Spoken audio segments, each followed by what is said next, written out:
KWT slaying.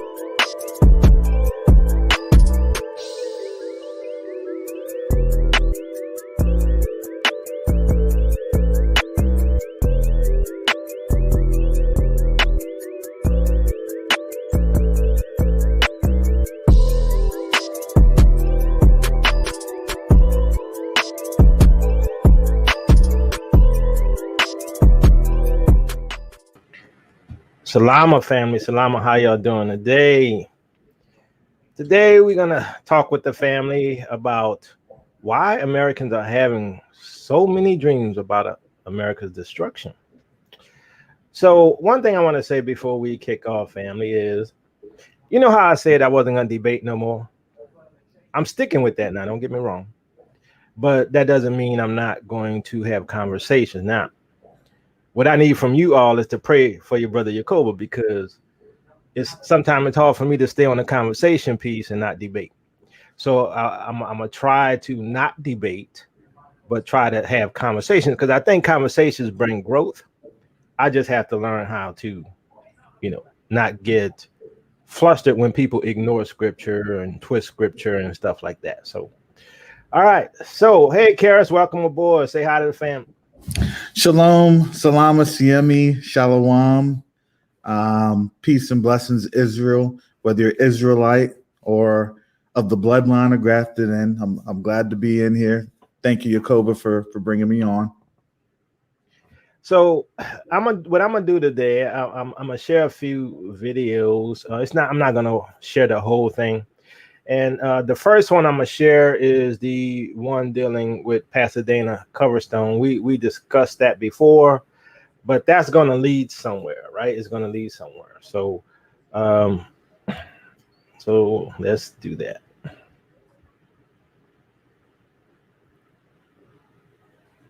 And it's not gonna be from the absolute beginning.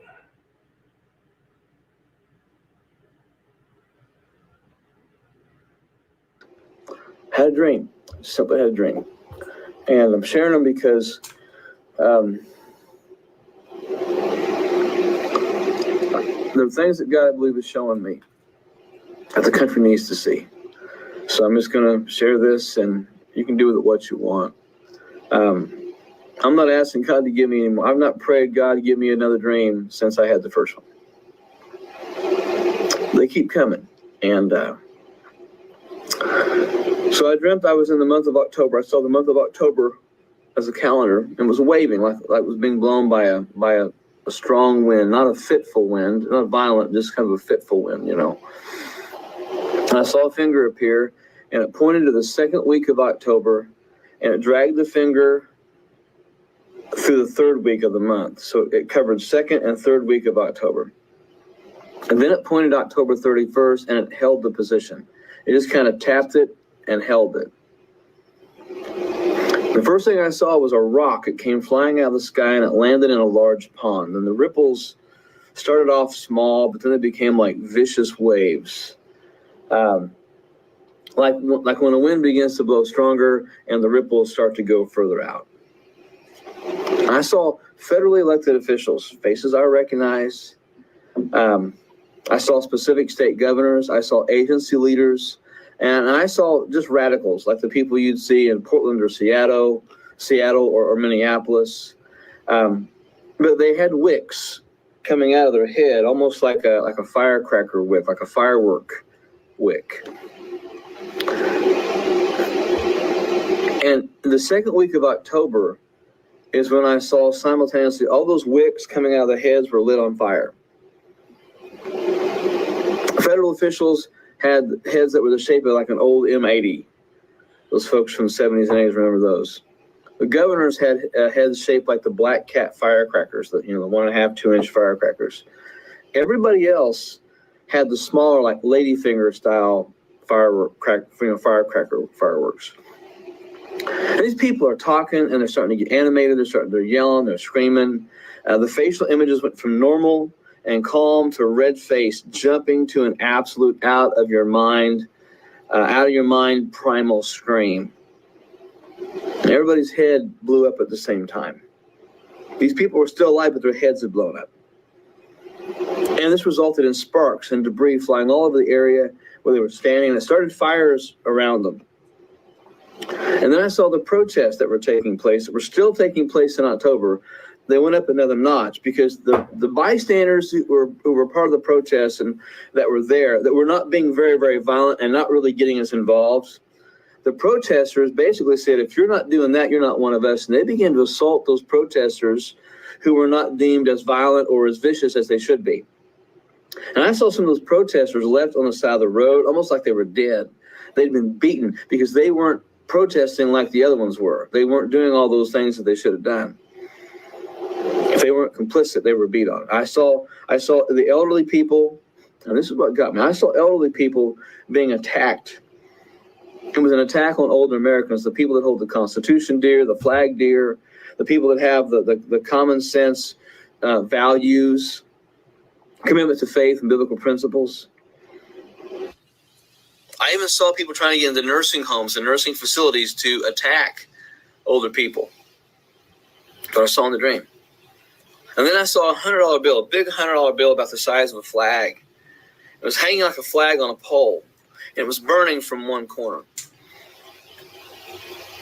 And it was being lowered, like at the end of the day. And I saw people with their hands over their hearts, and they were crying because their god of money was just being lowered. It had lost its value. And it burned until there was about a third of it left. It was a celebration. People were celebrating. While some Americans were just devastated and torn up by what they saw happening, there were people celebrating that the dollar had died. It was dying, the value of the American dollar. There was someone even playing taps in the background. And then I saw churches, small groups of people kneeling and praying. They were wrestling in prayer with the spirit of the age. These people were protected by bubbles of safety. There were angels guarding them around them. And these were the faithful core of the church that had not been compromised in their values and their faith. They were being encouraged to stand strong. They were being encouraged to keep preaching, praying, believing. And there were relentless attacks against them. Just like the ones I saw in the September dream. There was just relentless attacks against them. But they stayed faithful. They were in the heat of the battle. They were praying. They were fighting. They were wrestling. Like I said, with the spirit of the age, but they were fighting to stay faithful. And they were very few in numbers, but that didn't bother them. And I saw behind each of these people praying, I saw a small gate. And I was reminded of Matthew 7. So I just wanted to show a part of that video because it's going to tie into this other Gentile video from way back, right? Some of you all heard of him. This is one of the people I heard growing up, Dmitry Dudaman. And, the reason why I wanted to discuss this is because I've been getting a lot of emails from people about having dreams of America's destruction. And it's not just Gentiles, it's Israelites and everything else. So I'm of the opinion that what's happening is that God is giving out the final warning for repentance, and that the Gentiles, still not going to repent. As the scripture states, I would have healed Babylon, but she's not healed. So I believe that's why there's so many dreams happening about the destruction of America. But, no one's listening. So let's listen to this. I mean, some of you are, a lot younger than me, so you may not have heard of Dmitry Dudaman. But Dmitry Dudaman, his just listen to it for yourself, and you'll see what I'm talking about. So hold on one sec.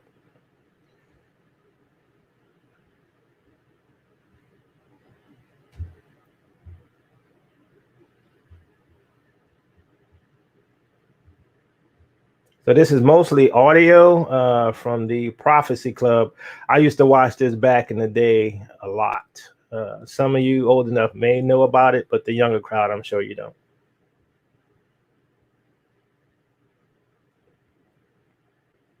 I want to wake up a lot of people. I love this country, and I love the people of this country, but this country will burn. I will make great healings among the American people. You will go to television stations, radio stations, and churches.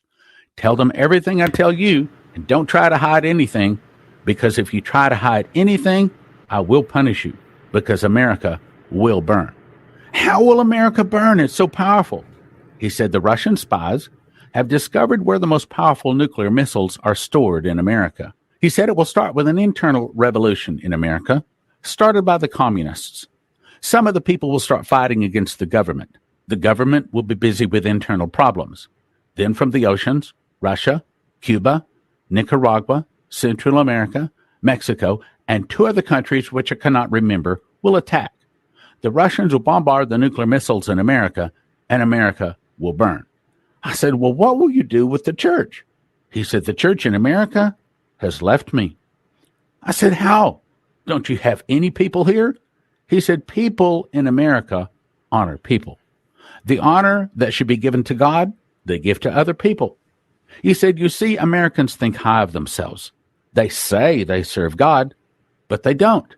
He said, in the church, there's divorces, adultery, fornication, sodomy, abortion, and all kinds of sin. Jesus doesn't live in sin. He lives in holiness. I brought you here so you could cry out loud. Don't be afraid. I am with you. Tell them to stop sinning. God never stops forgiving. Tell them to repent. He will forgive them. Tell them to start preparing themselves, in other words, to turn from sin today, so that I can save them in the day of trouble. I said, how will you save the church if America will burn? He said, you tell them exactly as I tell you. As he saved the 3 young men from the oven of fire and Daniel from the mouth of the lion, that is how he will save them. But you must tell them to stop sinning and repent now. He said, I have blessed this country because of the Jews that are here. I have 7 million Jews that are here. So I'm going to stop it right there. If you notice, he said he's going to save the country for the 7 million Jews that are here. Now, the 7 million Jews, he's talking, of course, about the Ish people, right? But we know for a fact now that everyone has awakened who the true people are, who the true Jews are. And we know for a fact that the whole reason all of this is happening is because of us. Now, I'm going to show one more video, which is mine. It might not, this one I had just one mic and not a microphone, but just to show that, the warning has been there for a long time. And, Tail Ministries has been giving it as well. This was 3 to almost 4 years ago. And some of you all know this. I'm just going to play a part of it. So has America and the world powers gotten away without recompense for what they've done to Israel, the Negro? Have they gotten away with it? Because if you look at it today, it looks like they got away with it. Let's look at what recompense means. Recompense means make amends to someone for loss or harm suffered, to compensate. So what some of you will call is what we call recompense. Some of you are gonna say, well, we didn't do anything. We don't owe nothing. We don't have to pay anything back. I didn't benefit from this, right? This is what they say. They say, I did not put the Negro into slavery. That was my ancestors, yet they benefited from black slavery, even if they're poor whites. They did not try to make amends for all the evil done against Israel. You know what amends mean? Amends means I need to give back what was stolen, okay? So if I broke into your house and I stole your money, right, I need to get that money back. So if I broke into Africa and stole a bunch of people, I need to send those people back. But you know what? I need to restore unto them what was lost over the generation, which is money, which is wealth, which is their heritage, which is their knowledge of who they are. You have to restore it back. even if you aren't the original one who pulled the trigger, you benefited from that crime. So some say, well, I'm a Christian, so that's behind me. Okay, that sounds good. But is that how Father Yah sees it? Some will say that they did not benefit from slavery because they're poor. However, the system of supremacy has benefited them by allowing their ancestors to buy houses with no interest or low interest loans. It benefited them by being a privileged class. It benefited them by allowing them access to education without discrimination. It benefited them by allowing them to be in every high office throughout the world.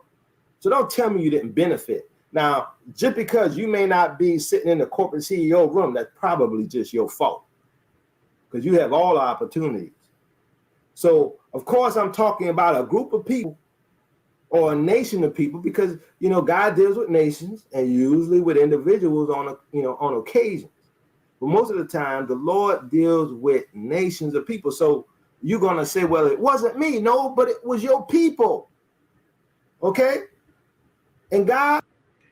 So let's discuss this. So, Karis, quick question. So we see all of these dreams, okay? David, Pastor Dave Cornerstone, and then we had, Dana Cornerstone, and then we have Dmitry Dudaman, and basically what Dmitry Dudaman said is what we see today, right? Chaos in the streets, right? Turmoil, protests, and then he says from the oceans, Russia, China, Nicaragua, all these people. Now, my thing is this, okay? We have all of these dreams, right? Gentiles are having dreams out the wazoo. All over the place. I'm just seeing them all over the place. Now, why is America still going to be judged if they see all of these signs? Because, is it because they don't know what they're repenting for? I think that's exactly what they, in terms of Gentiles, that's what they see. And I would say we will have to start classifying the Gentiles as awakened Gentiles and the non-awakened or unawakened Gentiles, because I would say that as we have awakened as a people, I would guess this, that probably 80 to 90% of quote unquote Black folks, Hebrews, Israelites, by way of the transatlantic slave trade that was foundational here in America, we've awakened. Now, some of us have awakened to the truth, and some of us have not awakened to the truth. Now, they've awakened, but they don't really want to understand that this is the truth. They've heard the truth, but we're still dealing with stiff-necked people within captivity. But the Gentiles, their awakening had taken place later on, and I think they're actually still in the awakening process because they're now in the judgment phase. And see, the judgment phase is you start to piece together things when you have that fresh switch placed on the bare back of your behind. You see what I'm saying? How many of us have had parents from the South? When that switch goes to cracking, you start to understand things in a different light. Now, whether or not you conform to what you're understanding, that hurt, that pain, which America doesn't see a lot of. We see a lot of the pain as a people. We deal with it. But now that they're starting to feel just the pressures that they're not used to, that's something that they are trying to grasp. Now, whether or not they fully grasp it, that's not going to be the case. And then my argument, they're never going to fully grasp it. But we're seeing it, and we just have to look at them because the whole world is looking at them, and they're in perplexity. They're confounded. So, Brother Asaph, welcome on again. What's your thoughts on this? These dreams that many Gentiles are having, not the ones who have awakened, but those who still think the Ish people are, the true Jews. But yet we see this, I'm just seeing a ton of people, with dreams. What's your thought? It's my view that what they're seeing is Yah speaking to them, and as you said before, giving them a chance to repent. There is a generational punishment that came to us, and it will come to them as well. It says many places in the Torah, which is the whole Bible I call the Torah, that the iniquity of the fathers will be visited upon their children. Exodus 34 verse 7 is one of them, and Isaiah chapter 14 verse 21 is one of them as well, which guarantees slaughter for the Gentiles because of the iniquity of their forefathers. And it also says in Proverbs as well that by no means will the guilty go free. And it's time for them to start putting two and two together with the plagues, but they can't do so because you've got the television ministers and their own pastors and the papers pushing that this is something natural and you can pray it away and speak in tongues and get it away from you. And that's not the case at all. You can go ahead, Brother Yakoba, again. So Karis and I was having a discussion before this, live broadcast, and we was talking about the election. And in this election, we have one side complaining about, like, let's say the mail-in ballots, right? And that's the Trump side because it's ripe for fraud. And then we have the other side that's saying, Trump is never going to step away. He's not going to leave if he lose. Now, from what I see, and give me your opinion, Brother Asaph, and I'm going to let Karis comment after you. From what I see, based upon this election, there is no way this is going to be a peaceful election because the left is going to say Trump stole the election, right? The right is going to say that the left, manipulated the elections. So there's going to be a contestation against the results, no matter who wins. If Biden wins, the right is going to contest. If Trump wins, the left is going to contest.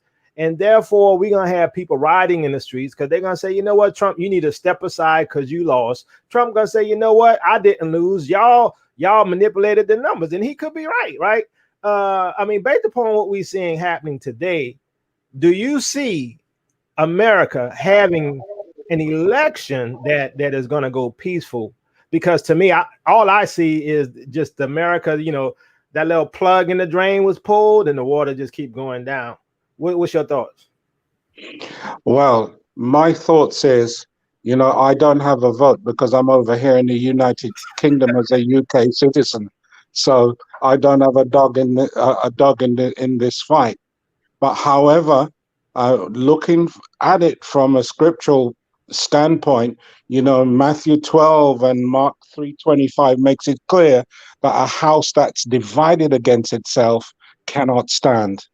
And America might be heading for a civil war, with Gentiles fighting against Gentiles for power, and that does not look good because it opens the door for a third party to step in and invade. Because what better time is it to invade your enemy than when they're dividing and fighting against one another? And that's just what Dmitry Dudaman said was going to happen, is that there's going to be so much turmoil, they're going to get invaded. But continue. Yeah, we saw during the American Civil War, the Russians intervening to supply one side weapons, back in the day. And there's nothing to say that we won't have troops from other countries, from China, from Russia, on the ground, knocking on people's door after the next election. That's my opinion anyway. Karis, let's get your insight on this. All right. Okay. So allow me to take some time because I'm always a little wordy. And I want to address Asaph because I know that he sits in the international seat when it comes to the fact that when they're seeing, especially from the European standpoint, a shaky America, Europeans get shaky. And you have to understand they're shaky because they know that that's their lifeline. And even more so with the Brits, they know that that Brexit thing isn't looking all that great, and they're now stuck in the middle with that. So even though they don't have a vote, you have to understand from the international standpoint, it's kind of like they're the tag along, whether they like it or not. You see what I'm saying, Asaph? Is that a proper context? It is a proper context. Okay. So and just to kind of give another anecdote, so the other day I went to my my university here, and I was trying to find the bookstore, and I asked for some directions, and I noticed that on the university there are a lot of college students that were from other parts of the world. There are foreigners, international students. And so, something caught my attention. It was obviously the Holy Spirit that caught my attention. He said, "Look, what do you think is going to happen when the deal goes down? And these folks are from other countries, and they need to leave the United States. What do you think is going to happen?" Well, let me tell you what actually happens throughout the world. Whenever we have American citizens that are caught in any type of conflict or situation like that, they go on in and they rescue those citizens. So what do you think the world is going to do?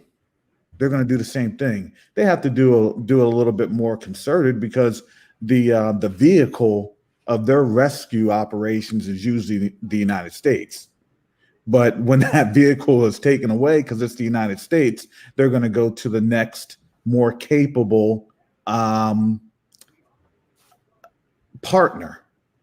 Now, if you've seen the recent reports, China and Russia, they now have a formidable military that can, go toe for toe in the United States. They're saying that this will be the best time to invade, all these other different descriptors. But it shows that realistically, they'll have to intercede. And I don't care what people want to say, well, that's the beast kingdom, or it doesn't really matter, because here's the thing.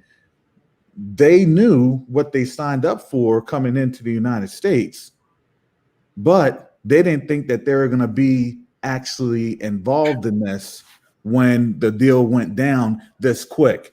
And I would say we're kind of in the midst of the buildup, because here's a lot of the stuff that's happening. When people see Trump being disparaged, you got to understand they're not seeing Trump being disparaged. For them, they're seeing themselves being disparaged. It's not the laugh of Trump being in debt. They see themselves being in debt. So think about the spiritual representation that has when they're seeing their quote unquote, it's their Nebuchadnezzar, when they're seeing their king of Babylon being disparaged like that. But you have to understand that was Jeremiah 51. He said, look, and I'm going to bring spoilers amongst them. What do you think these spoilers are? You see them every day. But that's the spirit of the Most High. That's how this thing was moving, and this is how everything's shaking. So I'm gonna share this article because in my opinion, as I say, I just watch the signs and look at the signs and try to determine what's happening. I'll read this article.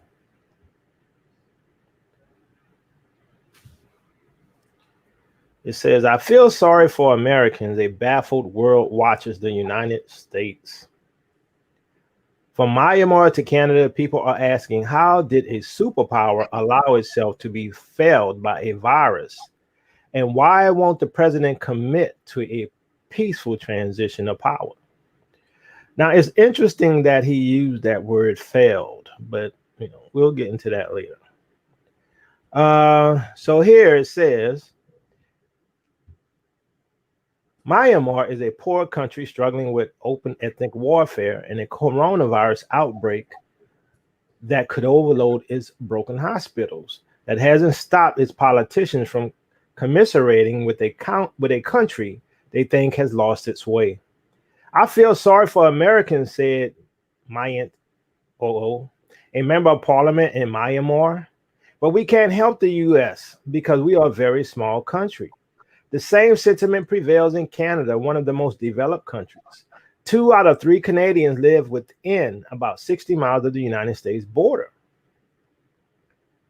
Personally, it's like watching the decline of the Roman Empire, said Mike Bradley, the mayor of Sarnia, an industrial city on the border with Michigan, where locals used to venture for lunch.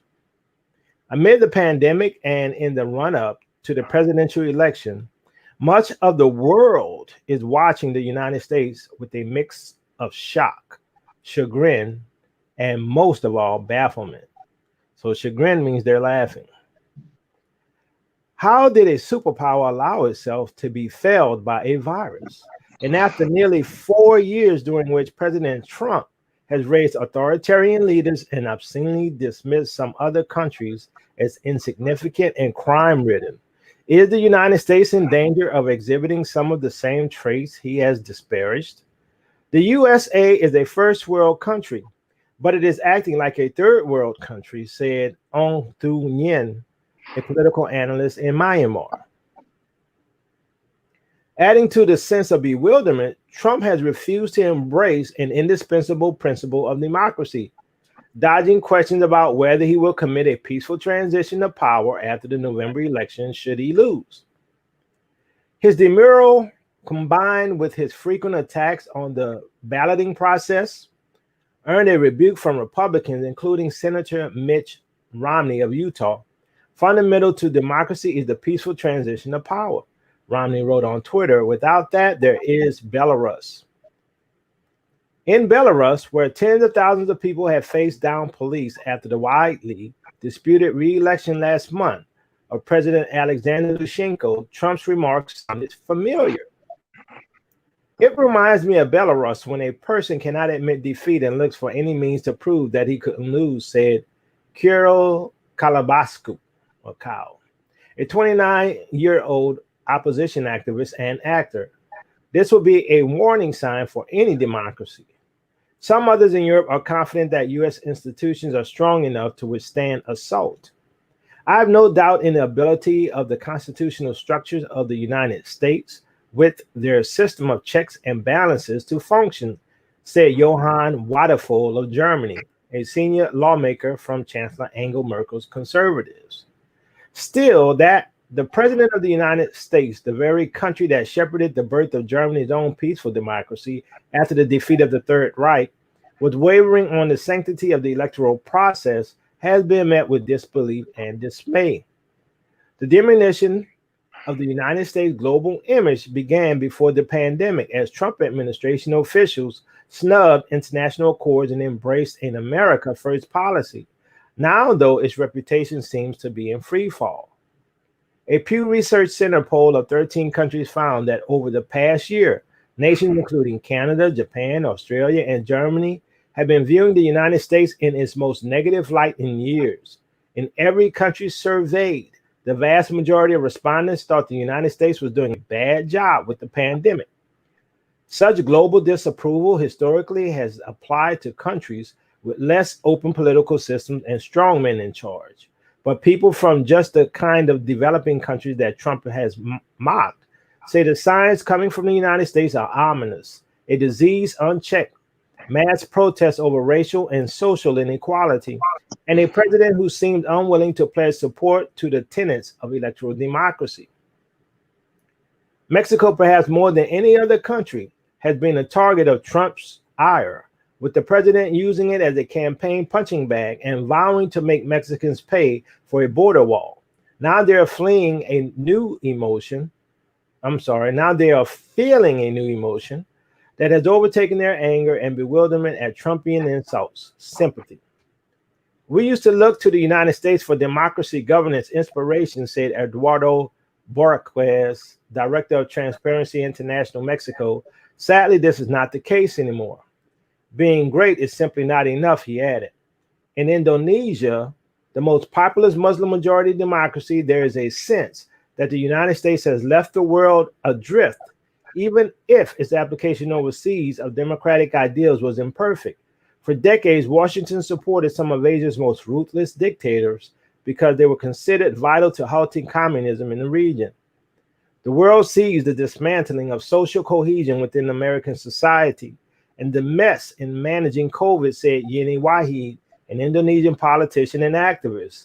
There is a vacuum of leadership that needs to be filled, but America is not fulfilling that leadership role.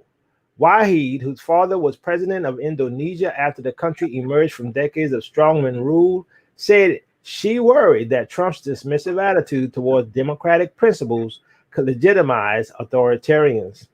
Trump inspired many dictators, many leaders who are interested in dictatorship to copy his style, and he emboldened them, she said. In places like the Philippines, Mexico, and others, elected leaders have been compared to Trump when they have turned to divisive rhetoric, disregard of institutions, intolerance of dissent, and antipathy to media. But there is also a sense that Americans are now getting a glimpse of the troubles people living in fragile democracies must endure. They now know what it's like in other countries violating norms, international trade, and its own institutions, said Eunice Rendon, an expert on migration and security and the director of Migrant Agenda, a nonprofit organization in Mexico. The most powerful country in the world all of a sudden looks vulnerable. Already, a U.S. passport, which once allowed easy access to almost every country in the world, and that's true, is no longer a valuable travel pass because of the coronavirus. American tourists are banned from most of Europe, Asia, Africa, Oceania, and Latin America. Albania, Brazil, and Belarus are among a small group of countries welcoming Americans with no restrictions, however. The State Department tried to play up its role in battling the coronavirus overseas, even as the United States struggled to supply its own doctors and nurses with adequate equipment early in the pandemic. In March, the United States provided 10,000 gloves, 5,000 surgical masks, among other medical supplies to Thailand, which today has recorded fewer than 3,520 coronavirus cases and 59 deaths. Despite the low caseload, most Thais continue to wear face masks in public, and the country never suffered a mask shortage. Through the American people's generosity and the U.S. government's actions, the United States continues to demonstrate global leadership in the face of COVID pandemic, a State Department statement said. In Cambodia, which reports being largely spared by the virus so far, there's a measure of Sandefrood toward the United States. I don't even know what that means. Prime Minister Hun Sen has survived as Asia's longest serving leader by cracking down on dissent and cozying up to China. He has turned his back on the U.S. aid because it often came with conditions to improve human rights. Now he and his administration are ridiculing the United States in its handling of the pandemic. He has many nuclear weapons, Sok, a spokesperson for Hun Sen's Cambodian People's Party, but he is careless with a disease that cannot be seen. So here we see that the other nations are concerned about, the lasting power structure, or, for the woman that rides the beast, right? She's losing her influence. She's losing power. Now, the thing that's interesting to me is that America, for what it has done to other nations, apparently having it done to themselves, right? America has always messed in other people's politics. Now they're concerned that China and Russia are messing with our politics. Now we see that, Trump saying, well, look, I may not leave peacefully after the election because, he pretty much saying there may be fraud, which maybe there will be. And so what's going to happen is we're going to have the left versus the right. You know, I did a video on that, about 2 years ago, out left versus out right.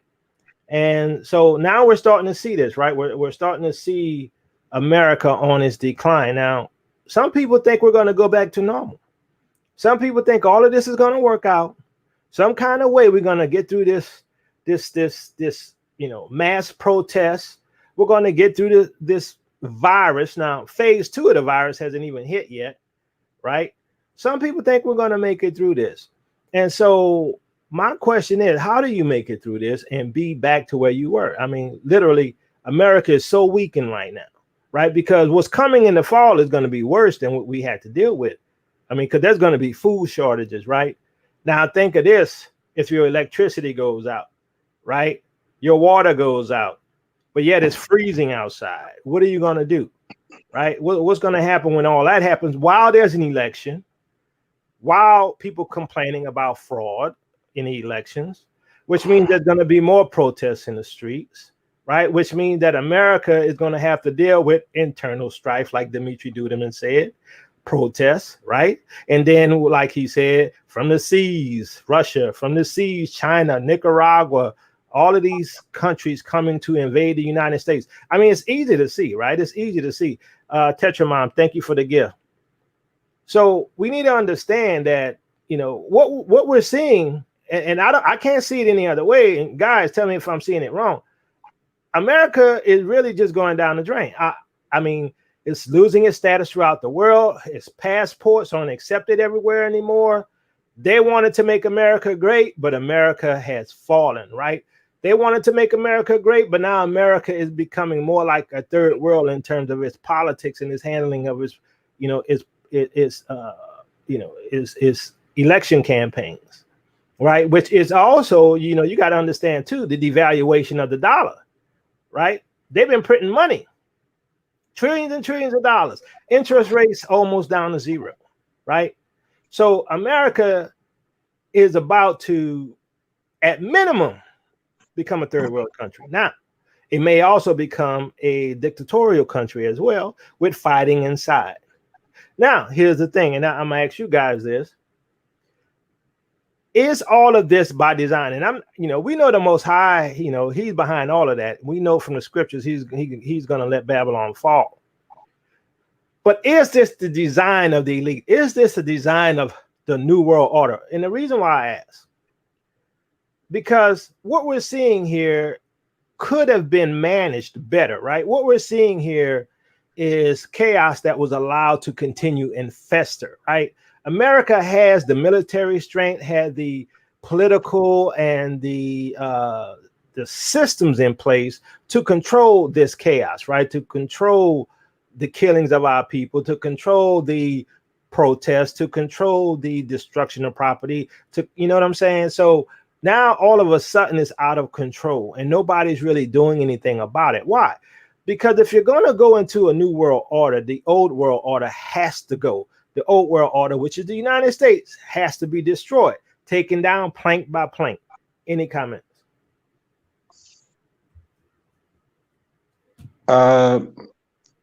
When a nation is going to fall, it always puts a child in power. And that's what we're seeing in the United States at the moment.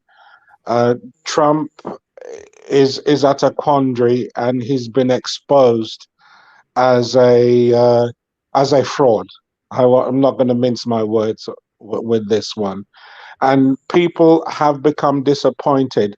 I saw on CNN, because we get it in the UK as well, one of his ex-campaign managers who's still working as a lower level campaign manager attempt suicide, and many people are going to be like that in the United States and worldwide, because we have politicians that are not living up to the standards that they claim to be.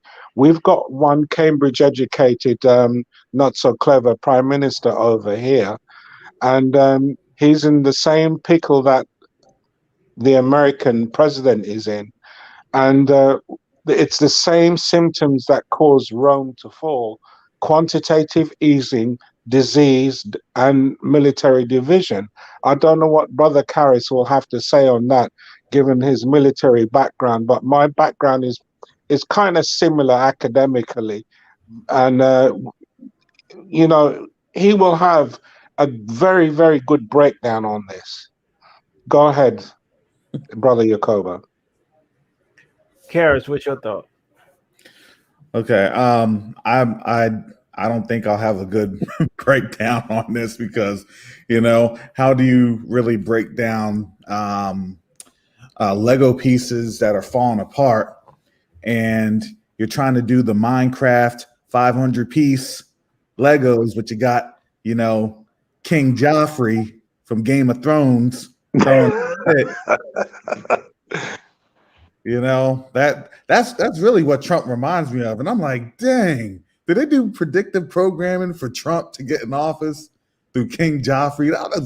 That's a Game of Thrones. HBO is wild. Just like Lovecraft. That's another one.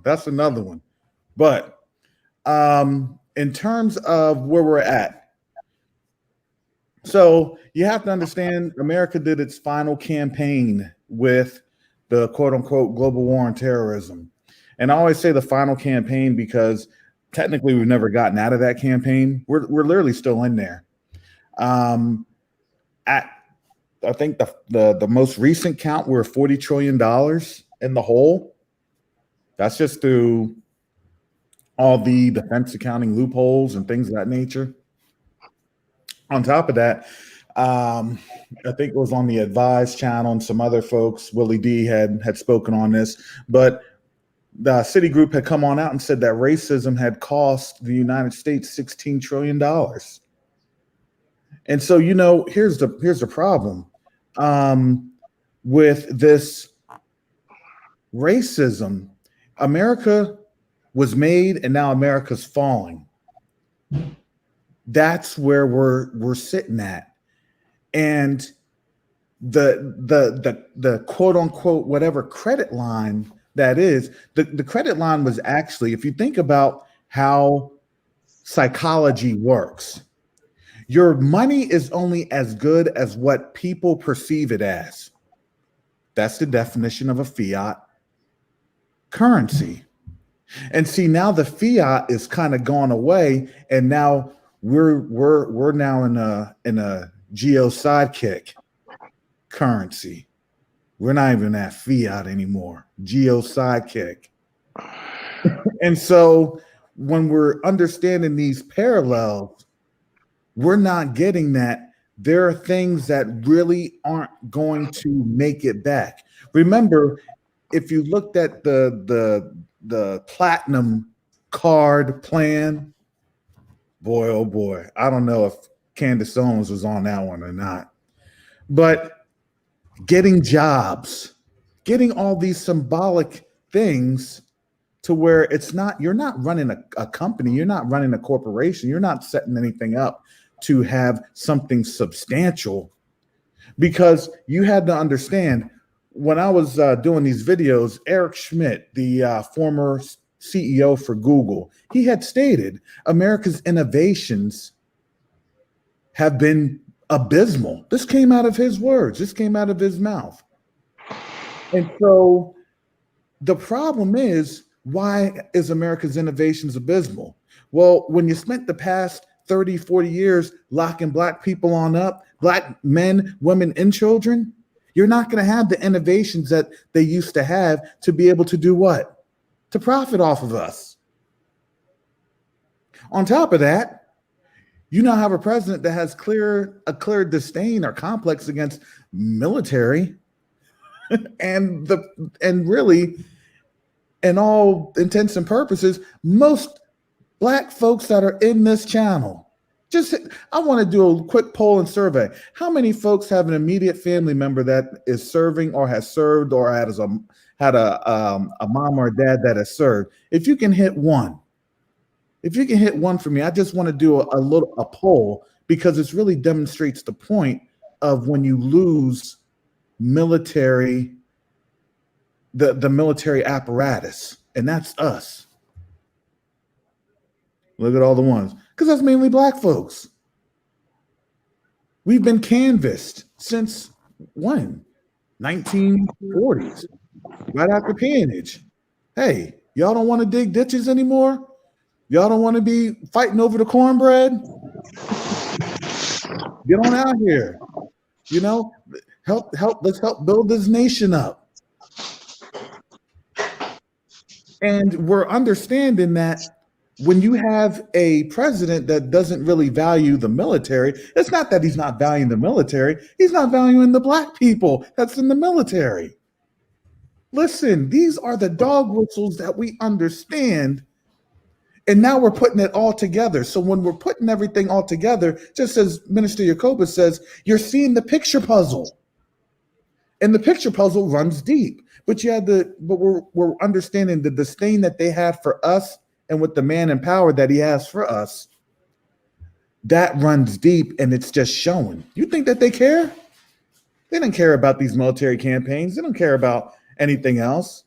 How many folks have had Medal of Honors that have just gotten awarded 80 years after the fact? And then you give somebody a Medal of Honor because he got a paper cut. That's just an example, not to say that somebody got a Medal of Honor for getting a paper cut, but you just understand the example. But we do that. I've had plenty of awards downgraded, and I could put statistics behind there, but that's just what happens. But you have to understand our military might was in the power of, well, we're resonating that America is more than the other countries. We're more idealistic than these other countries. But that ideology is now fading because you have a quote unquote commander in chief that's not even abiding to the simple guidelines that most American military members have to abide by. Who in their right mind would be in charge of anything if they're potentially $421 million in debt? Listen, that's just a feat to say, look, I ran a business into the ground so bad that it's $421 million in debt. That's kind of impressive. Well, it's interesting that, as you state, I mean, Trump has been running a business, businesses that really haven't been profitable. And but yet, because right-wing evangelicals hate black folks so much, they put this man in office, right? Because he was going to make America great again, which means put them back, about 60, 70 years. They were hoping that we would be in this state and not them. But now the whole country's in this state, right? The whole country is feeling pain. And see, here's the thing. Nobody can predict COVID, right? Now, whether it was man-made or not, it's still, in my opinion, God's judgment on the nation. And so now, because they hated black folks, they put this guy in office, right? Now, what do you see? America going down the drain. SB, thanks for the gift. He says, he that sitteth in the heavens shall laugh. The Lord shall have them in derision. Psalms 2:4. Exactly. Mm-hmm. And so, there's another scripture I want to share, because, I mean, I think for us, for the true Israelites and some of the awakened Gentiles, they see what's happening. They have understanding, right?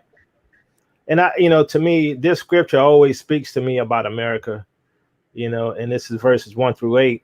For the Lord will have mercy on who? Jacob. And will yet choose who? Israel.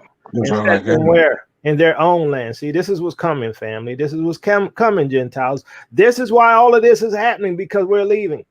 And the strangers shall be joined with them. See, some of y'all say the Gentiles not coming. The strangers coming with us. Those righteous Gentiles are coming with us, right? And they shall cleave to the house of who? Jacob. They're going to cleave to us. See, they're going to have understanding that we're God's chosen. You see, verse 2, And the people shall take them and bring them to their place. The people, right? The people going to do it. It's not going to be the United Nations that's going to do it. It's not going to be, because of World War I and the agreement signed. What was that? The Balfour Declaration, Karis, I think it was, right? Yeah, it was a Balfour. That's correct. Yeah, it's not going to be that, right? Verse 2, and the people shall take them and bring them to their place, and the house of Israel shall possess them in the land of the Lord for servants and handmaids, and they shall take them captives, who captives they were, and shall rule over their oppressors. So, when you see right there what's going to happen, see, nothing goes away, nothing disappears. Whatever your ancestors did, their descendants are going to have to pay the price. That's the Bible. Nobody believes it. You think just because you're a Christian, you're going to be okay. I'm telling you, this is why Israel has been telling y'all to repent, telling y'all to give us reparations, telling y'all to let us go, so that you won't have to deal with a lot of this stuff. Some of y'all not coming back there with us. Verse 3, and it shall come to pass in the day that the Lord shall give thee rest from thy sorrow and from thy fear and from the hard bondage wherein thou wast made to serve, that thou shalt take up this proverb against the king of Babylon. Ooh, I wonder who that king is. I think it's Trump. And say, how hath the oppressor ceased, the golden city ceased? See, Trump is taking this down. Trump is destroying America. Now, this is my opinion. I think it's Trump. I think we in this time. I've been saying that for the longest. Verse 5. The Lord had broken the staff of the wicked and the scepter of the ruler. See, the power of America is going to be destroyed. He who smote the people in wrath with a continual stroke, he that ruled the nations in anger, is persecuted and none hinder it. The whole earth is at rest and is quiet. They break forth into singing. Why? Verse 8, yea, the fir trees rejoice at thee, and the cedars of Lebanon, saying, since thou art laid down, no feller is come up against us. Remember what I was reading. I was reading that article. I feel sorry for Americans, the people in Myanmar. He pretty much used this same phrase about being fell or feller, right? And that's what struck me reading that, right? That since America fell, right? Let me go back and show it to you. Because to me, I thought it was very interesting.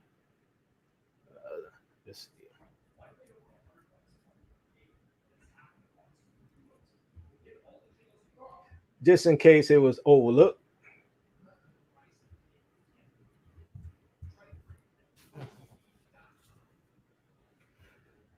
See right here, from Myanmar to Canada, people are asking, how did the superpower allow itself to be failed by a virus? See, to me, I don't think there's any coincidences. He used this word failed, just like we saw with that fir tree, right? Israel going back to the home, back to the land, right? And then it says, you know what? The whole world is at rest. Why? Because America, Babylon, who went around crushing everybody, destroying every nation and community and ethnic group, she's been destroyed. She's been failed. Now, hopefully they don't block it for this, because they how they go. But anyway, when it comes to what we see here today, America has been failed by what? A virus. A virus. What? Its economy is falling. Why? Because of a virus. People can't go anywhere, or they're just now starting to be able to travel a little more. But America can't just go to every nation. Americans can't go to certain nations anymore, like they're the kings, right? Because our passport would allow us to go to any nation on earth. That's not the case anymore. Why? Because America is being failed by a virus. So just like Ghana couldn't come here, right? Most Ghanaians couldn't come here. It was very difficult. They had to go through hoops to try to get a visa to come to the United States. Now America is going to have to go through hoops to go to other countries. This is the sign of the destruction of a nation. What did the guy say in this article? He said that America is falling like Rome. Now, I'd have to say this. Now, most quote unquote Gentile Christians can see that America is falling. But most Gentile Christians can't see why. They can't see why America's falling. So when it comes to the Gentiles and their dreams, God is warning you all. He's been warning you all. He's been using us to warn you all. Now you're having dreams. Everybody having dreams about the fall of America. And it is here. It is near. It is even at the door. So one thing I want to ask Brother Asaph. Brother Asaph, what is happening in the UK in terms of judgment? Because America is rife with it, right? America is pretty much going down the drain. What's happening in the UK? Because we don't hear much about it. We're not far behind. We're nearly under complete lockdown or heading for complete lockdown again, with the COVID numbers rising. The economy is faltering. You know, even though you don't hear very much in the media, this is an event that's happening worldwide.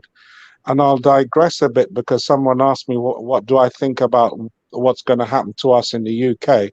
I think that it will be the Americans that will be leaving first, if anything, because if anything happens, it's Judah in America that's going to leave first. Not that I subscribe to the 12 tribes chart, but whatever happens in America affects the whole world.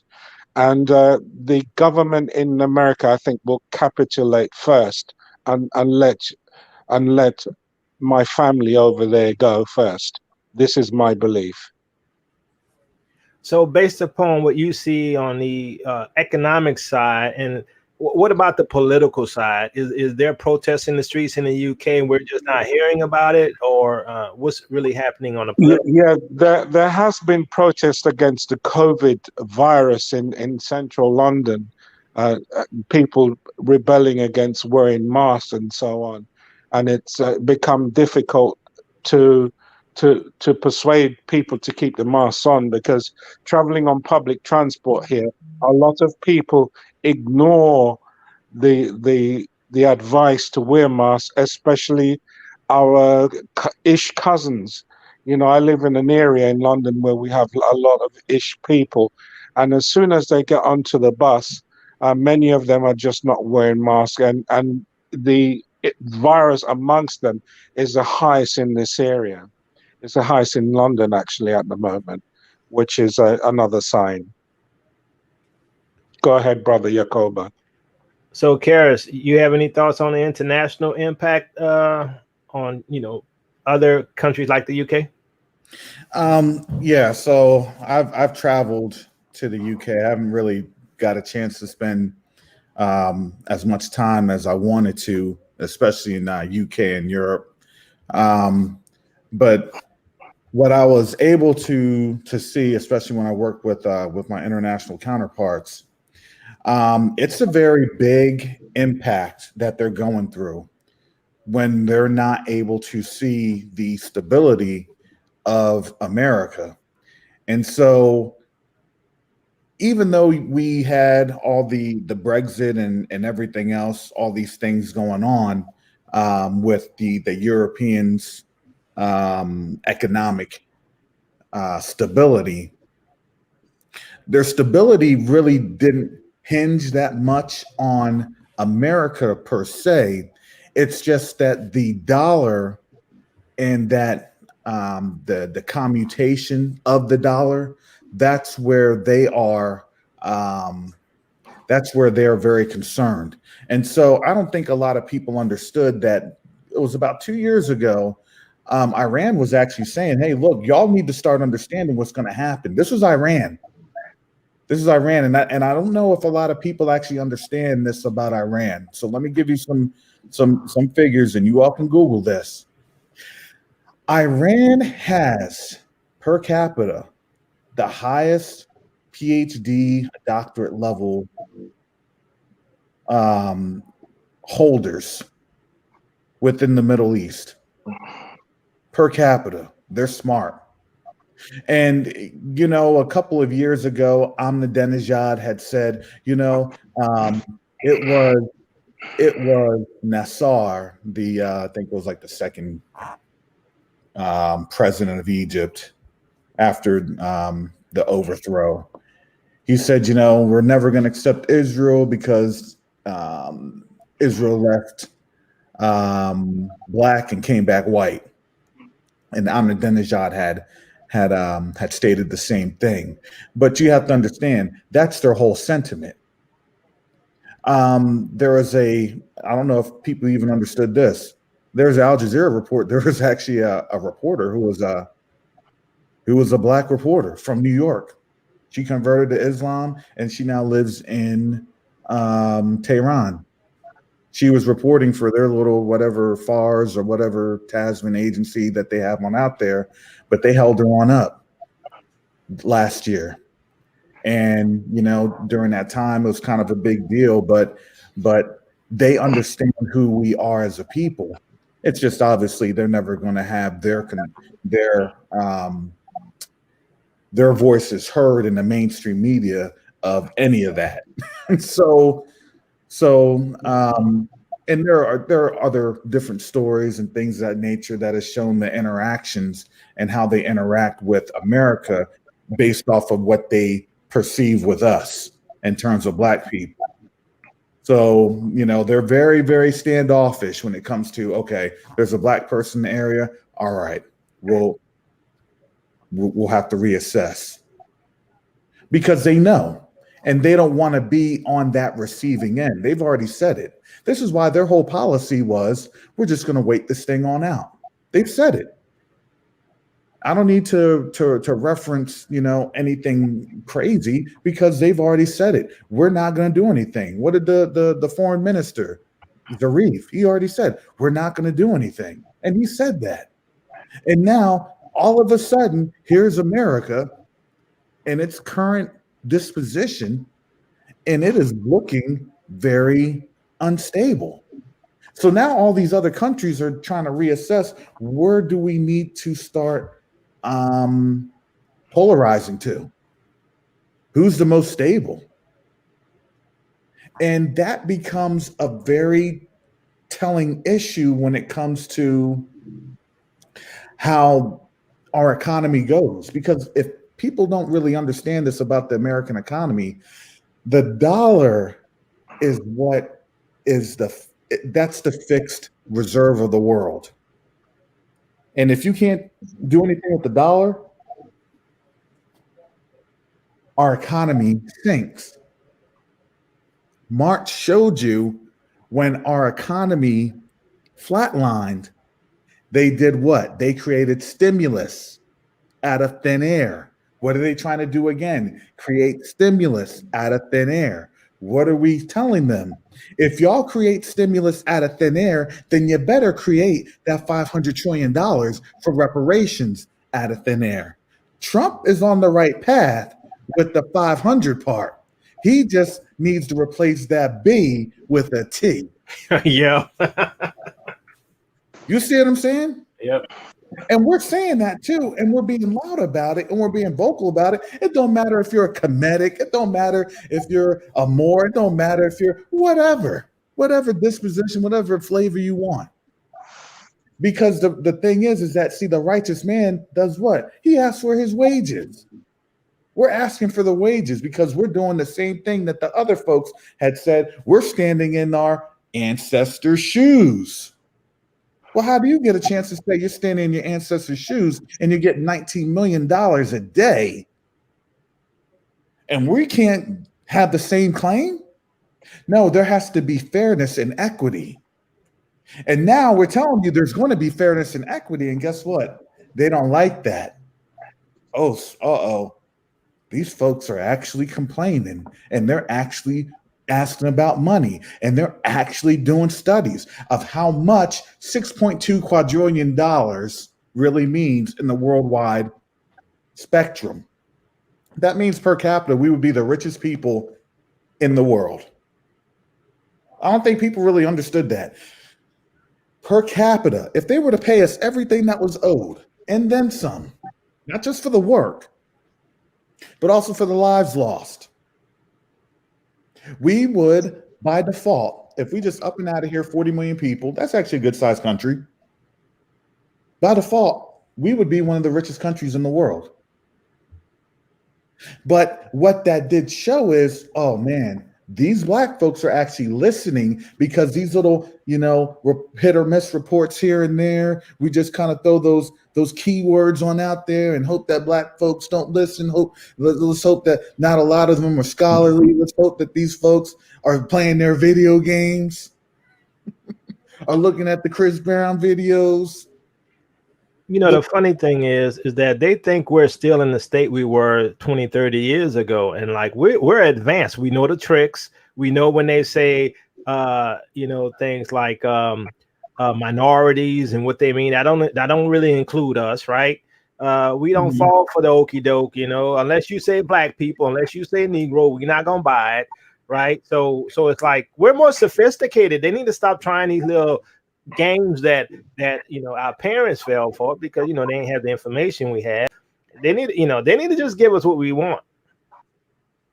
And but that's coming. And see, like I had already said this before I even really started going to like in depth with actually getting on here, trying to develop my videos in terms of just I like to push things on out in just how I see things, because I try to tell you all things without going too deep into things, because there's still things I'm not allowed to say.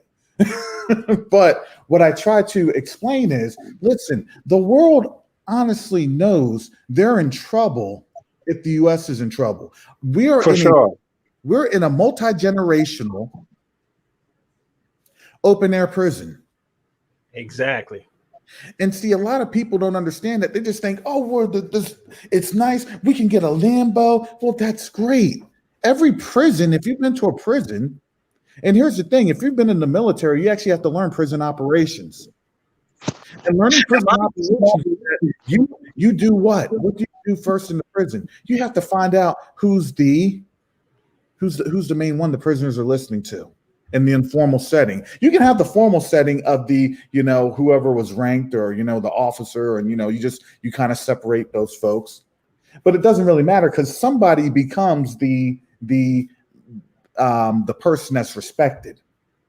And then you give that person that's respected the gimmies, the bag.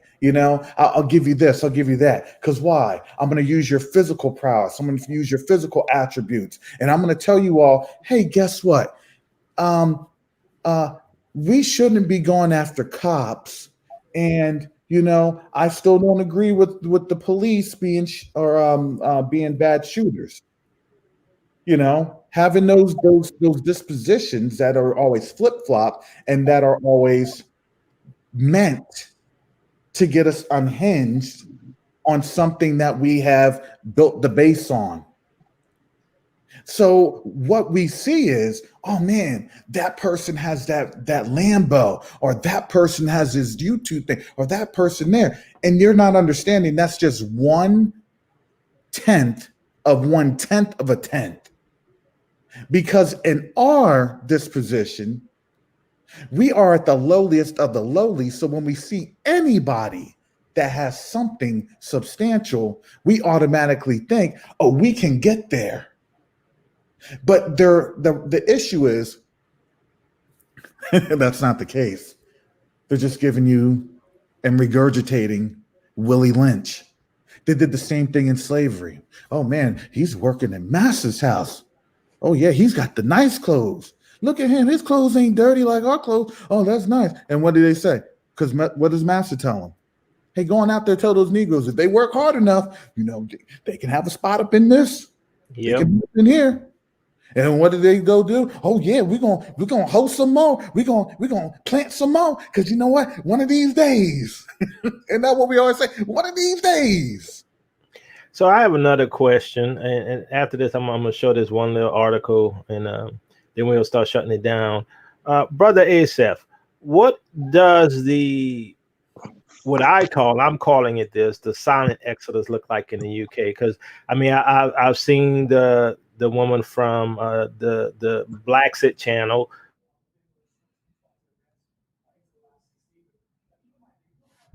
Jacoby, your sound is going out.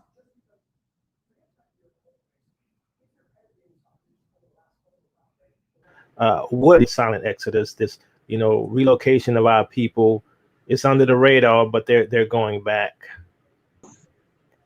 Sorry, I have gremlins in the works at the moment. Okay. Can you Okay, repeat the question for me, please? Yeah, I'll do that.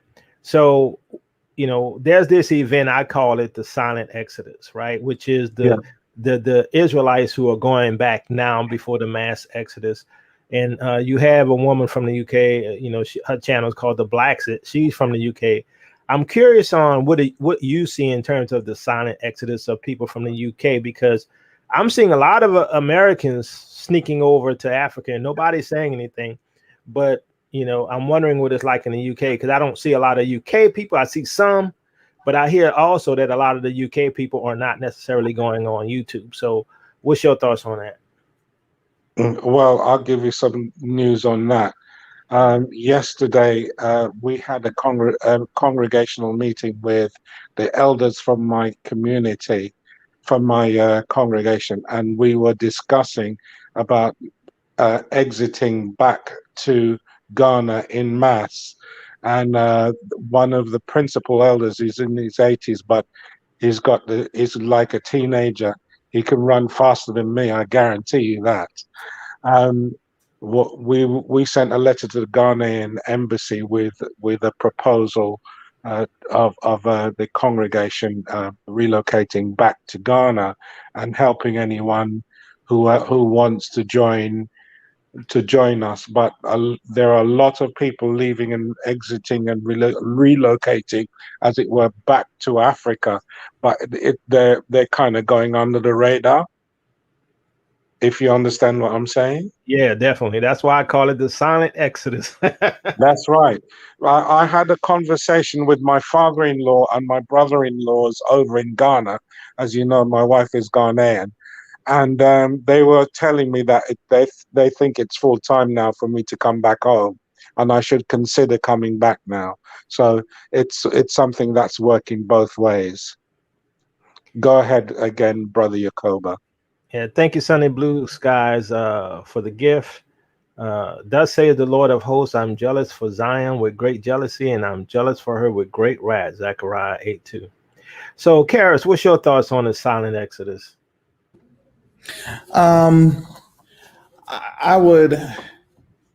think it's there. I think it's something that is noticeable, because if you've looked at the articles over the last 4 or 5 years, they will always come on out and they'll write a piece on the amount of, they won't say black people, because they will try to be very non-descriptive, but they'll say the amount of Americans, quote unquote, that's leaving the United States.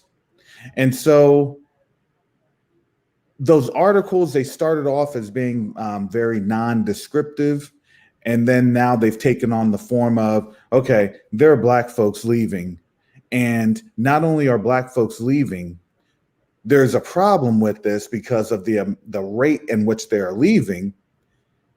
You could tell when there's a problem, they want, what does the government always do? What does the U.S. always do? They always do new legislation. And now the legislation was, well, instead of now $1,300, I think that was like some nominal fee for giving up your citizenship, it's now $2,300, and then you have to go through some extra hoops at the embassy. Really, 23 now? Yes, around 2,300. Yes, it is. Wow. Yes, it is. I saw that about 2 weeks ago. Because here's the thing: they're not trying to have people lose their citizenship. Because you got to remember, once you lose citizenship, they've lost a lever of control, because, it's one of those things. Well, we have American citizens in that country, so we need to be there. What do you need to be there doing? Everything. We need to be in your government arena. We have to do this. We have to do that, because guess what? We have citizens in your country, so we have to keep them safe. That's always the narrative. Yep. That's always the narrative. So now that you're seeing that these black folks are like, look, we don't want to do anything or have anything to do with America besides telling our brothers and sisters that are still there Y'all need to come on over, because here's the thing. There are opportunities that are there. Here's something crazy. There's opportunities there, and there's dwindling opportunities here. So all the professionalism and all the things that we had worked so hard to acquire, post the different world and Cosby Show generation, all those things are now, they've vanished, they've evaporated, and they're evaporating even more in our community. So when we're realizing that this is the new normal, it's hard for us. We're still attached. We're still in here. We've become physically separated. We've been mentally separated, and now we have to be spiritually separated. And we're going through that spiritual separation really right now, because we're talking about this and we're understanding this. So I think that it's going to be more difficult for us to leave. I think that obviously with Florida's trying to open up all this stuff, because here's what's going to happen. Everybody's going to come to Florida, and then guess what they're going to leave with, other than Disney hats? They're going to leave with Corona. And they're going to continue to show the world, hey, they can't travel. Let's not open up. And I look at it, that's in my opinion, as by design, that, hey, we can't really travel. Nobody can travel. It's not really to travel. It's really to keep us in.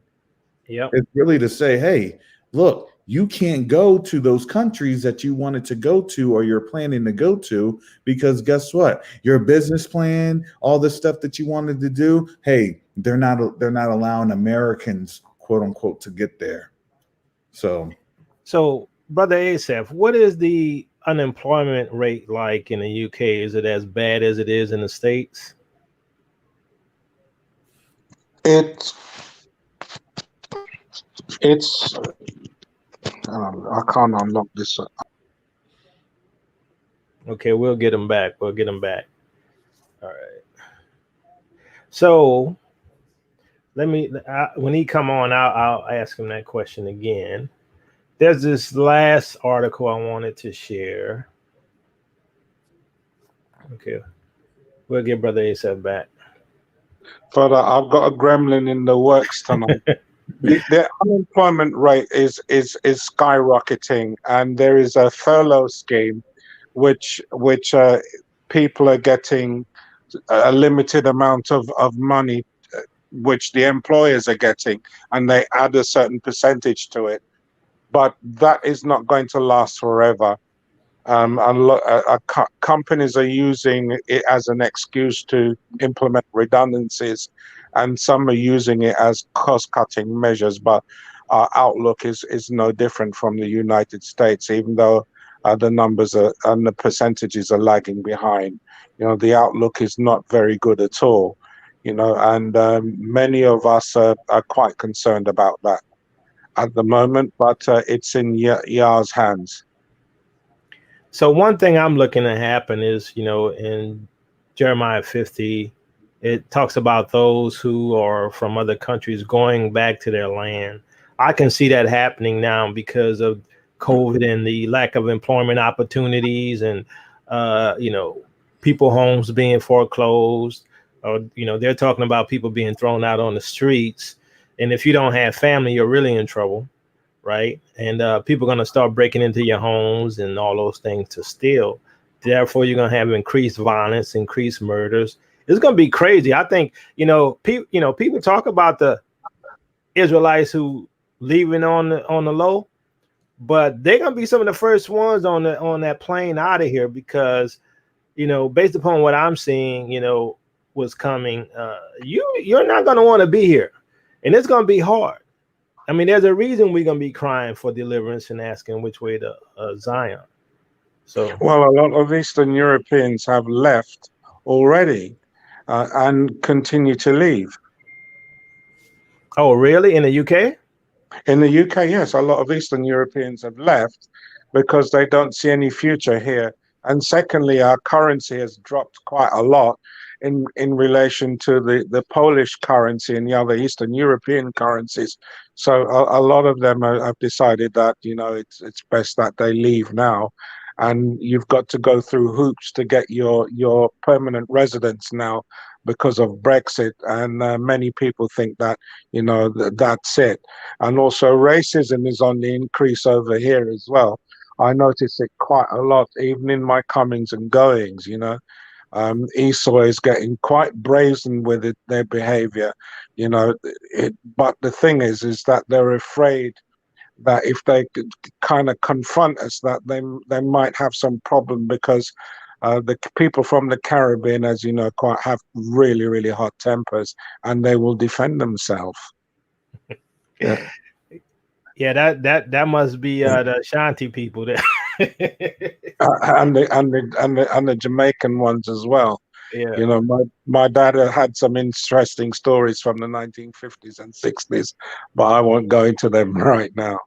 But they're afraid that we'll fight back, and we've seen in the riots in 2011 and earlier, you know, the black community rising up and causing a lot of tensions over here, and it's just bubbling under the surface anyway.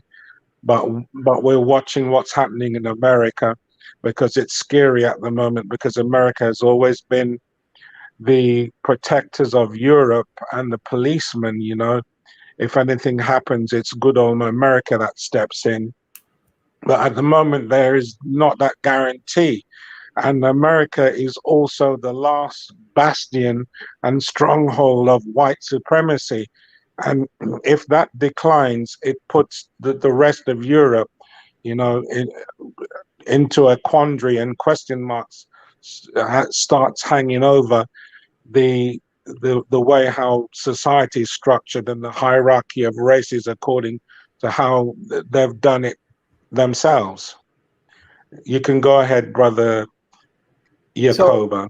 So Karis, do you know anything about this? Up next, said, what about the Queen who has left Buckingham Palace and that is boarded up? I haven't heard about that. Have you?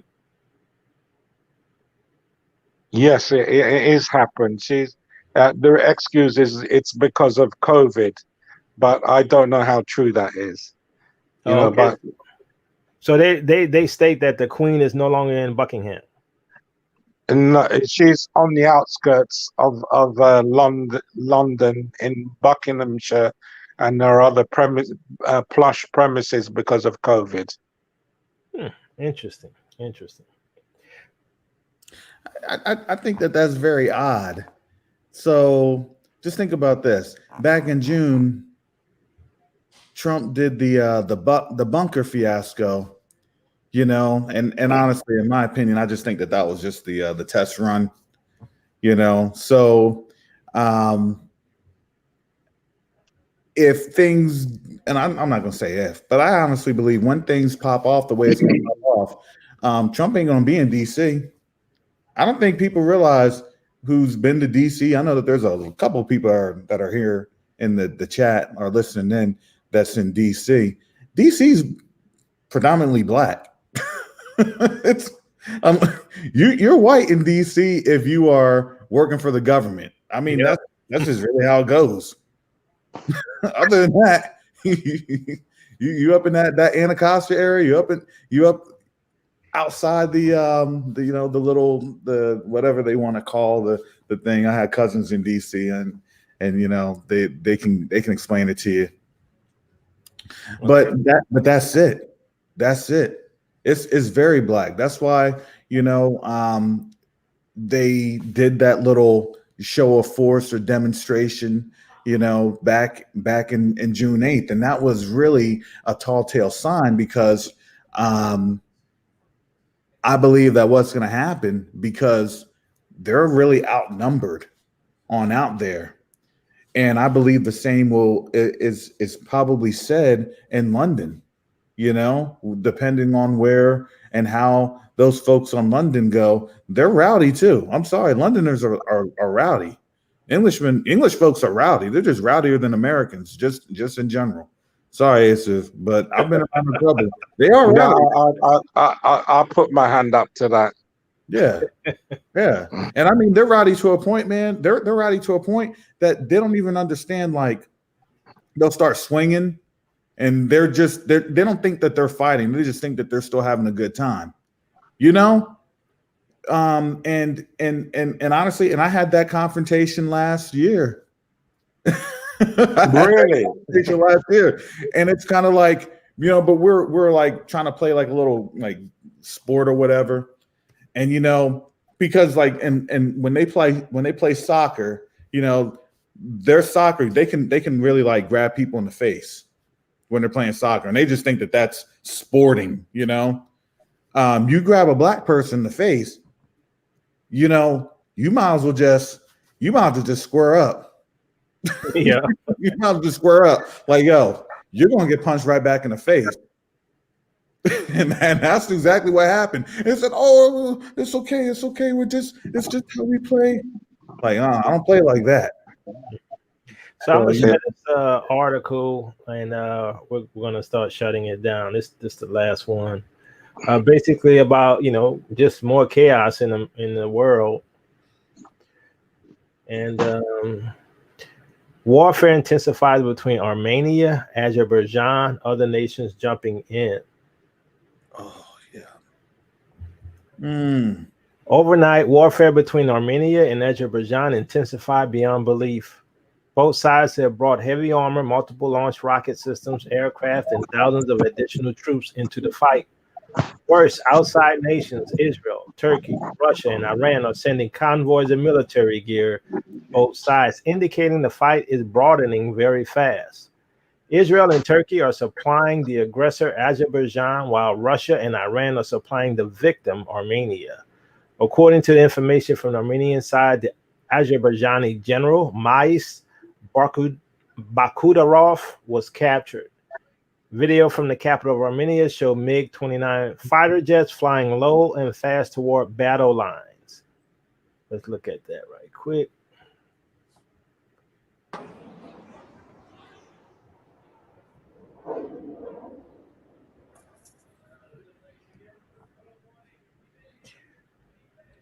There are unconfirmed reports that Azerbaijan forces have captured the city of Fuzuli. Other nations are already jumping into this ugly situation. Israel has shown its character by sending plane loads of military gear weapons to Azerbaijan via Turkey, as indicated by the flight radar map below. It is more than interesting to see these two countries working together, since Turkey is ardently anti-Israel. Or is it that just some kind of ruse? They're the same people, so I don't believe that it is I believe it is a ruse. I believe they're allies behind the scenes. By supplying Azerbaijan, Israel is squarely against the USA. An interesting thing for them to do, since their little country allegedly cannot survive without billions in welfare every year from the United States. And Israelis have been doing this for weeks leading up to the ongoing fighting. Pictured below is a plane from the Azerbaijan military in Israel to pick up weapons. Armenia protested sharply to Israel following the Azerbaijani army's use of an Israeli-made suicide drone to attack an Armenian convoy during renewed fighting, which is one of the most violent rounds of hostilities since war ended in the region 10 years ago. Do the Israelis think we don't watch what they do? Do they think that the USA completely take the USA for granted? Or is it something else? Do they think they can act with impunity? They're wrong. Israel should stop biting the hand that feeds it. The Turks are proving to be troublesome too. Let's look at this video. F-16s based in Nakhichevan flying along South Armenian border.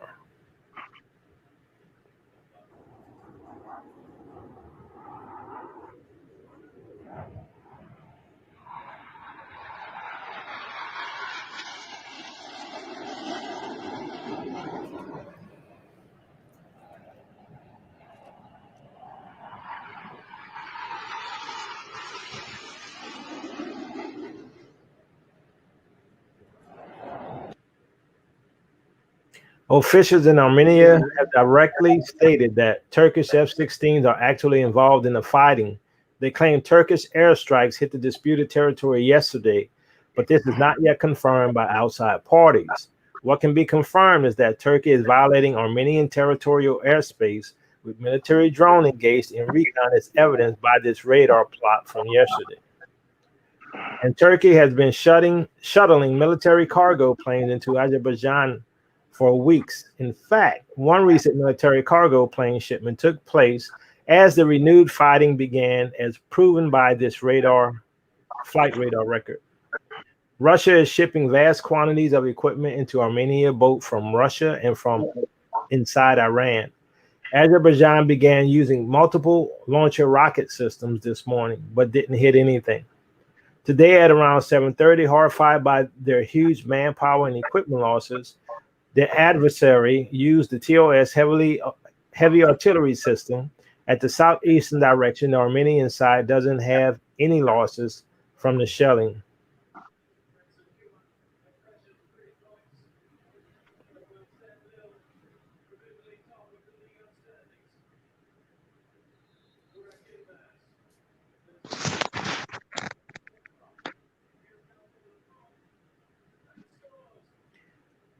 Elsewhere, the Greek parliament has decided to suspend talks with Azerbaijan after the military attack against Armenia.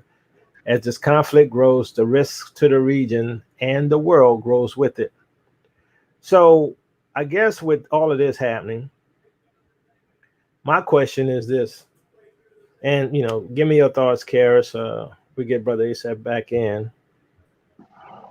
So my thought is this is what I think is happening. Because it doesn't make sense to me. If Israel is supporting Azerbaijan, then the U.S. is supporting Azerbaijan. Whether or not the U.S. had an agreement with Armenia, for some reason, Israel is supporting Turkey, which is a part of NATO. And I think this is a globalist move, right? Since Israel and Turkey are aligned, I believe America is with them secretly behind the scenes. Now, the question is, why do they need territory in Azerbaijan? What is going on there? Because, we have the U.S. taking territory in Syria. We have Turkey wanting to take part of the area by Cyprus Island, with the oil. And, so they, in disagreement with Greece. And now we have this with Armenia. Any one of y'all can comment on this. What do y'all think going on? I think it's all because I think it's about setting up that new power structure over there in the East. I believe there's going to be, East and West, which is going to be Western Europe, the ones that betray the United States, and Eastern Europe, which is what we see forming over here, which is the old Tartarian Empire, which is an Esau Empire. What are y'all thoughts? Okay, I'll jump on into this because this really surprised me, but at the same time, honestly, it really didn't surprise me. Remember back in 2014, the Armenian government had elected for their actual president. They elected a comedy star. If you didn't know anything about that, look it on up. And also Azerbaijan is becoming one of the richest places in the I would say upper tier Middle East, Caucasus areas. And it's really, when you're saying the new setup, that's the setup of the Khazaria 2.0, because a lot of folks still want to have some sort of and autonomy when it comes through, being part of that new world order, but they don't want to be completely enveloped in the new world order. And I have to bring it back to this. When you have to understand, there's a lot of bleed over effects that go into warfare. And now think about this.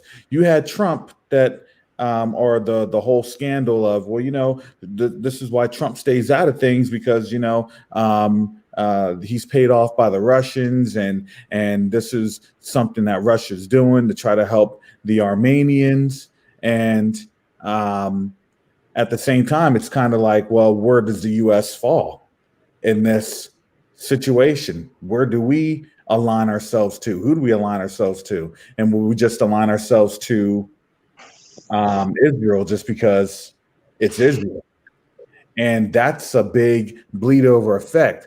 But you also have to remember what happened for the start of World War One.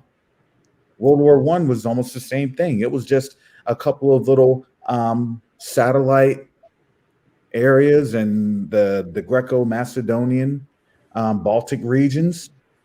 And that assassination led to World War One, the assassination of that prince on over there. So you start to understand one dynamic can lead to another. And see, the Most High will do something in a completely different area of the world, and that could be the jump off. Look, we think about World War One. We look at that movie like 1917. You know, the trenches and the trench warfare. We don't even think about the origins of World War One. You know, we just think about the Lufthansa and all these other different things that happen with the main accesses, but we didn't think about the actual origins, and that's what it actually always matriculates into. So that's where this thing could metastasize to where there's more people, there's more fight, and you got, when a fight goes down somewhere, it always goes back to that country, to that origin country, not where the fight actually first began. Do you hear me? So this is a decision time. And to be quite honest, now this seems a little convenient, especially right before election time, that a world war were to kick off. That's just my opinion. Any comments, brother? Okay, brother Aesop. Well, all right. So we're gonna get brother Aesop back and get him on right away because he keep dropping. And let's have some final comments. So basically, for me, as I mentioned, family, I watch things as a list of picture puzzles. And yeah, brother Aesop, let's get your comment on it if you have some. If not, we're closing with final comments. Well, it was on the news in the UK that they were worried that other countries might be drawn into this Azerbaijan conflict, other European countries. So in closing, I'm saying that it's not looking good at the moment. But all we need to do is just get our popcorn and sit down in the front seat, because we haven't got a horse in this race or a dog in this fight, and let Yahuwah do what he has to do. Yeah, I'm putting butter on my popcorn. Yeah, I'd love to wish you guys a very good night from the United Kingdom, and I'm pretty certain that we'll be seeing each other soon. Me too, my brother. Thanks for coming on. Karis, any final comment? Okay. All right. Ooh. I could do it and you save it for last. If you want. Yeah, I just want to make sure that I hadn't or muted myself. I think the final comment, just to because I gotta get some stuff done and going too. This is a very interesting time, because here's the thing. We know that after all of these things are going on, especially as our Gentile counterparts are being confounded in many ways, looking at this war potentially, they're never going to say it's a war, because guess what they're going to do? They're going to say, oh, it's just that part of the world. It's not their problem. And then guess what we always have up in there? Our troops. That's just how it goes. Whether or not will say, our troops are there, I don't know how that's going to shape on up. But that there's some sort of a military presence. I would guarantee you that. The issue that has is that if this is now going to be a bonkers free for all, guess what? There's no there, there's no rules in love and war, right? We try to dictate rules, but these other countries, they're not signatories to a lot of the rules that we follow. So now this is a very, very interesting dynamic, because what does that mean for us? Does that mean that something could pop off for us because of what's happening there? And I would say, listen, just be mindful of what you're doing and where you're at, and just take the word of the Most High with you wherever you go. Carry the blood of Yeshua HaMashiach on you wherever you go, because we're in this time frame.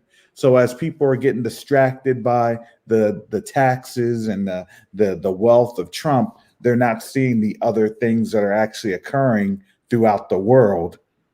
That's very, very, that actually can cause more detriment. But Minister Yacoba, I appreciate you having me on. And for those that don't mind listening to me rant, my channel is Covenant Awakenings. Shalom. Yeah, family. Make sure you join Brother Karas's channel. It's Covenant Awakenings, and Brother Karas has some good commentary. And also, on my final comment, I just want to say, if we use that analogy of the picture puzzle and those little pieces, and we're putting the picture together based upon the prophetic story that the Bible tells, personally, from what I see, there's not much time left, right? There's not much time for the Exodus, and there's not much time for the destruction of America. Whether it be a complete destruction or what, we have to leave before it can be completely destroyed. And so, as Dmitry Dudaman said, even though he thought it was the Ish people, the only reason America is not destroyed is because of the true Jews, right? Which is the Hebrew Israelites, the Negro. And so right now, if you understand the scriptures, which is really the problem that the world has, is that they've been indoctrinized with Eurocentric Christianity and Eurocentric interpretation of eschatology. They have no idea, other than the fact they're waiting for the rapture, the 7-year tribulation, the rise of the Antichrist, and all of that stuff. But what's really coming is World War III and our Exodus. So, family, pray for all of us.